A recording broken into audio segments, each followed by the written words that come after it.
இயேசுக்காக எழும்பிடு ஊழியங்கள் நடத்தும் 21 நாட்கள் உபவாச நிறைவு விழா ஜூலை 20 ஞாயிற்றுக்கிழமை மாலை 5 மணி முதல் இரவு 8 மணி வரை. தேவ செய்தி சுவிசேஷகர் ஜி. நிஷாந்த்.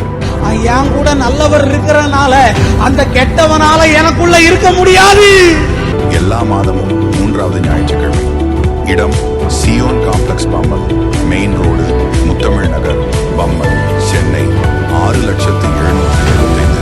தொடர்புக்கு 97911028 55 மற்றும் 7448745484.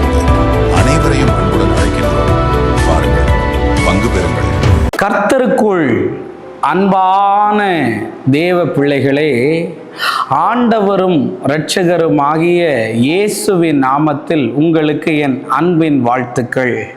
இந்த நாளிலேயும் சங்கீதம் 139 அதனுடைய 5வது வசனத்தை வாசிக்கிறேன். முற்புறத்திலும் பிற்புறத்திலும் நீர் என்னை நெருக்கி உமது கரத்தை என் மேல் வைக்கிறீர் என்று தாவீது சொல்லுகிறதை பார்க்க முடியும்.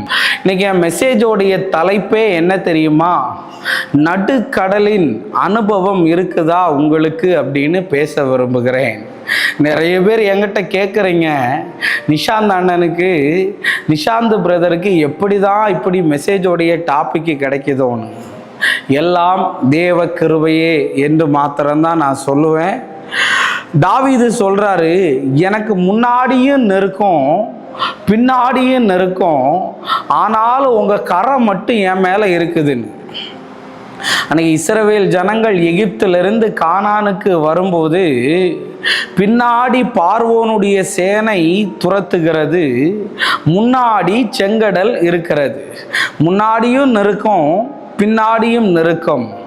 ஆனால் அந்த நெருக்கத்துல தான் தேவன் அவர்களுக்கு ஒரு புதிய பாதையை திறந்து விட்டார். கையை உயர்த்துவீங்கன்னா உங்களை பார்த்து இந்த காலை நேரத்தில் தீர்க்க தரிசனமா சொல்றேன், பின்னாடி பாம்பு துரத்துற மாதிரி என்ன பல வருஷமா இந்த பார்வோனுடைய சேனை மாதிரி எதெல்லாமோ துரத்திக்கிட்டு இருக்குன்னு நினைக்கிறியா?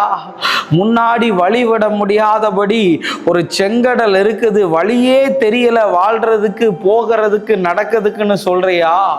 இன்னைக்கு உன்னுடைய டேன் நாள்.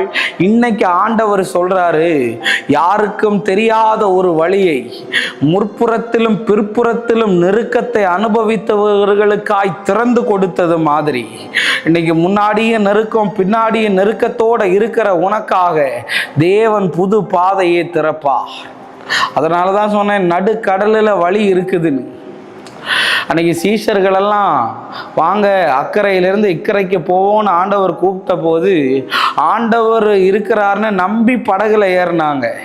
நடுக்கடல் வந்த உடனே ஆண்டவர் தூங்கிட்டார்.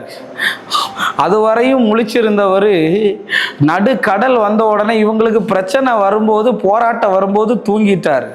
அதனால தான் கேட்டேன், நடுக்கடலின் அனுபவம் இருக்கான்னு. ஏன்னா கடலில் குதிச்சா நிறைய பேருக்கு நீச்சல் தெரியாததா இருக்கலாம், இல்லாட்டி ரொம்ப பயமாக இருக்கலாம். ஒருவேளை அதனால தான் கேட்டான், என்னை குறித்து உமக்கு ஒரு கவலையும் இல்லையான்னு. இன்னைக்கு நிறைய பேர் அப்படி தானே, நடுக்கடல் வரையும் வந்துட்டு நீங்கள் தூங்கிட்டு இருக்கீங்களே, என்னை மட்டும் இந்த பிரச்சனையை ஃபேஸ் பண்ணிட்டு போ, நீ மட்டும் இருன்னு. கவலைப்படாத, நீ அழுகிறது அவருக்கு கேட்காம இல்லை.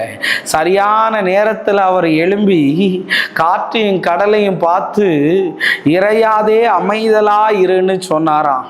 ஒருவேளை இன்னைக்கு நடுக்கடலில் நின்ன மாதிரி எந்த திசைக்கு போகிறதுன்னு தெரியாம, என்ன பண்றதுன்னு புரியாம, ஓ ஆண்டவரே என்னை குறித்து உமக்கு ஒரு கவலையும் இல்லையா, என் வாழ்க்கையை குறித்து ஒரு கவலையும் இல்லையான்னு நடுக்கடலின் அனுபவத்தோட நீ நின்று கொண்டிருந்தனா, நடுக்கடலின் நடுவே ஒரு பாதையை திறந்தவர், நடுக்கடலின் நடுவே எழும்பி நின்று உன்னை கரை சேர்க்கும்படி அற்புதத்தை செய்தவர். உன் வாழ்க்கையிலேயே நடுக்கடலின் அனுபவத்தில் நின்று கொண்டிருக்கிறையா? முன்னாடியே நெருக்கம் பின்னாடியே நெருக்கமா? கவலைப்படாத, புதிய பாதைகள் உனக்கு உருவாகி வரும். ஷபரபலவா, புது பாதைகள் உனக்கு உருவாகி வரும் என்று ஆண்டவர் சொல்லுகிறீர்.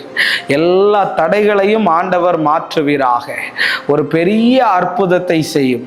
இயேசுவின் நாமத்தில் வேண்டுகிறேன் நல்ல பிதாவே, ஆமேன், ஆமேன், ஆமேன்.